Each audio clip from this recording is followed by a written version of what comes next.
السلام عليكم ورحمة الله وبركاته. كل سنة وانتم طيبين. ازيكم حبايبي، عاملين ايه؟ النهاردة هنعمل حاجة حلوة كده بالبرتقال، تنفع في رمضان وتنفع حاجة حلوة للولاد كده.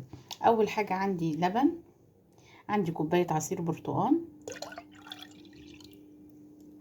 عندي سكر. هبدأ اقلبه كده مع بعضه.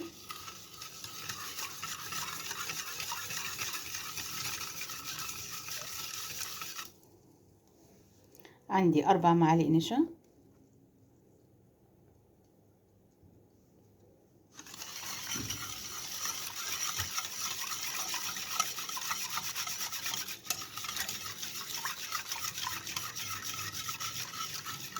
يلا بقى نحطها على النار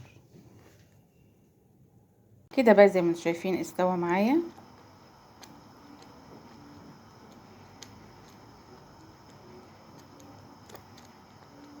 عندي بقى سرفيس هحط فيه بقى. بسم الله الرحمن الرحيم.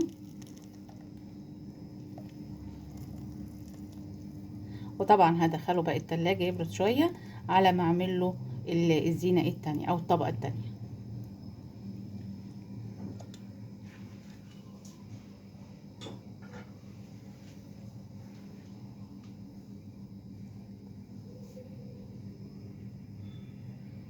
الطبقة التانية بقى عبارة عن كوباية عصير برضو برتقال،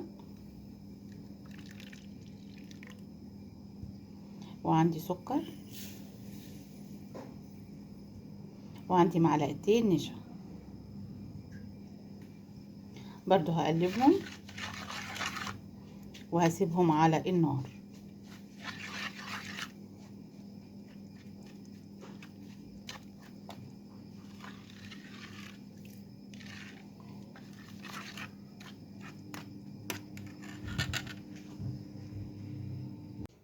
الطبقة التانية بقى انا عملتها برضو، حطيتها على النار لغاية ما استوت. هبدأ اوزعها كده.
عندي بقى هنا جوز الهند.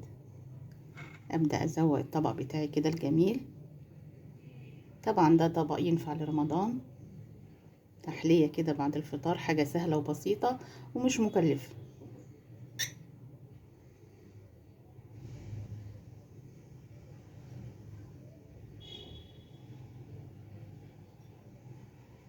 طبعا عندك في رمضان المكسرات، زبيب بقى وجوز الهند وفول سوداني، كل الحاجات هتبقى موجودة عندك. عندي هنا فول سوداني.